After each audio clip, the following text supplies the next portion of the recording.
Penguin Random House Audio presents A Girl's Guide to Moving On by Debbie Macomber. Read for you by Nancy Linari and Allyson Ryan. Dear friends, as an author with a long publishing history, I'm often asked if there is a favorite book I've written. Certainly some stories are stronger than others. That said, I'm proud of every single published book. Perhaps the best way to explain this is to say that behind the words on the page beats the heart of the writer. My love of story is right there, ready to link with your love of reading. I want you to know A Girl's Guide to Moving On is a special book. I couldn't wait to get to the computer each morning, and the chapters poured out of me in such a rush that I could barely get the words on the page fast enough. My hope is that you feel the same enjoyment when you read Nichole's and Leanne's stories. When I read a good book, the story will often linger in my mind. It's hard to let go of the characters. I had a hard time letting go of Rocco and Nichole. Treat them with care and fall in love with them the way I did. Hearing from my readers is a huge bonus to me as an author. I'd love to hear from you. Connecting with me is easy.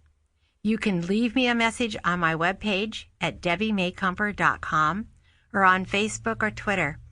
If you'd prefer to write a letter, my mailing address is Post Office Box 1458, Port Orchard, Washington, 98366.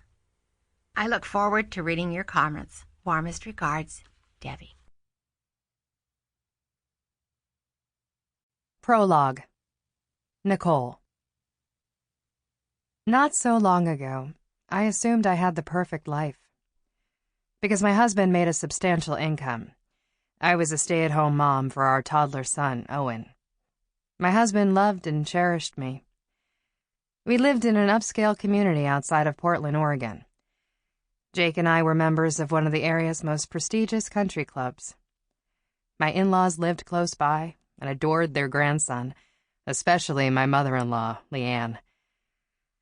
Then, in a single afternoon, my entire world imploded. I learned that my husband had been having an affair, possibly multiple affairs, and had gotten his latest conquest pregnant. Leanne was the one who told me.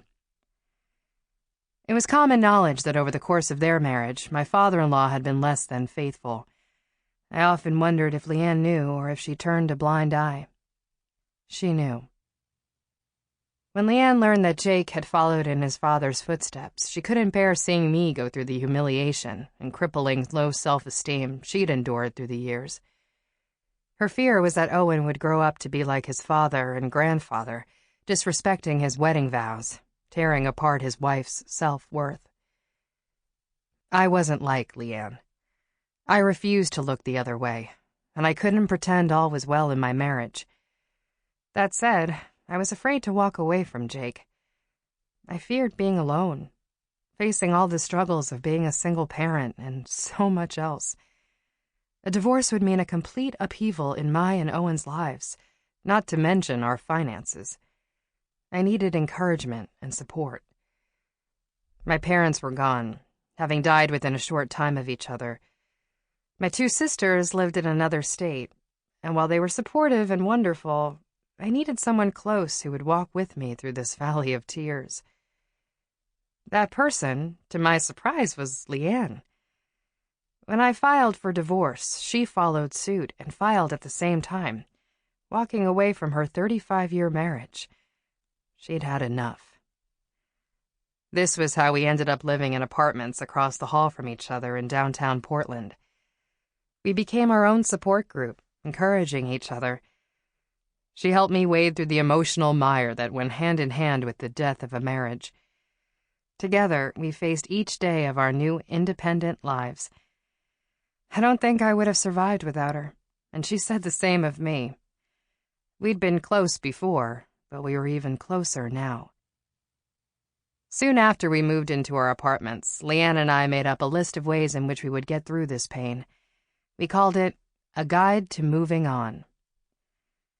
The first item on that list was, don't allow yourself to wallow in your pain. Reach out, volunteer, do something you love or something to help others. That was easier said than done. I often found myself weepy and struggling against this desperate loneliness. I missed Jake and all the little things he used to do, like gassing up my car or changing batteries and fixing things. It added up to 1,000 annoying tasks I was forced to do myself now. Plus, being a single mother is no cakewalk either. I'd always lived with others, first at home with my family, then in college with roommates, and from there, Jake and I married. For the first time in my life, I was basically alone, and that took some getting used to. Leanne was the one to suggest we each take on a volunteer project, one that would get us out of the house and force us to stop dwelling on our own loss. She opted to teach English as a second language 2 nights a week. And me, I love fashion and keeping track of the latest styles. One of my favorite things to do was read magazines while Owen napped. That was a luxury now. When it came to being a volunteer, I found an agency that helped dress women going into the workforce for the first time. To my delight, I discovered I enjoyed it immensely. The second item on our list: cultivate new friendships. We've both lived the country club life, our social lives revolving around our friends from the club. I thought I had good friends in Lake Oswego, but all of a sudden, I was a third wheel. As soon as I filed for divorce, my social life dried up. That didn't bother me as much as it could have. What bothered me was how eager my so-called friends were to talk about Jake. They were looking for gossip. A few well-meaning ones couldn't wait to let me know that they'd been aware of Jake's indiscretions for years and just hadn't known how to tell me. Yes, it was definitely time to find new friends, which was one reason Leanne and I chose to move to the thriving downtown area of Portland. The third item, and possibly the hardest for me anyway: let go in order to receive. This one came from Leanne, who felt it was important that we not get caught up in a quagmire of resentment and bitterness. She seemed to have a better handle on this than I did. To be fair, she'd separated herself emotionally from Sean years earlier. This divorce business, emotional separation, was new to me, and I struggled to have a positive attitude. Even now, our divorce isn't final.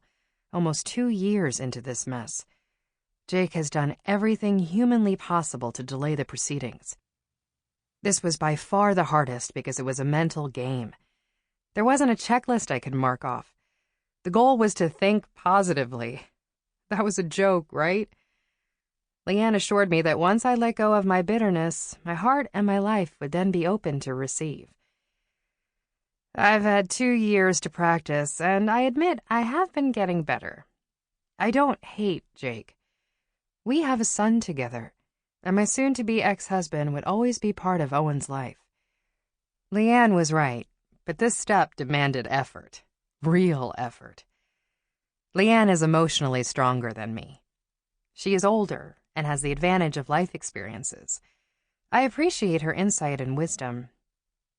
I was also the one who came up with the last item on our list, simply because I felt it was that important. Love yourself. Again, this isn't as easy as it sounds. When I learned Jake had been having affairs, I immediately felt that there was something lacking in me. Okay, not immediately, but a close second to the consuming anger that attacked first. This is really about separating ourselves from the weaknesses in our husbands. I lost 15 pounds the first month after I filed for divorce. My skinny jeans fit again, and while that was great, I was depressed and miserable. It had been a low point. Loving myself meant eating, sleeping, and exercising, taking care of myself emotionally and physically. I was so much better off making a list, and I could do that with this step. It meant taking care of myself spiritually, too. After Owen was born, I'd gotten slack about attending church services, so after filing for divorce, I went back, needing the positive messages and the fellowship. Leanne did, too, and Owen loves his kids' club class. The church offered a divorce support group, and Leanne and I both attended the classes. Sample complete. Ready to continue?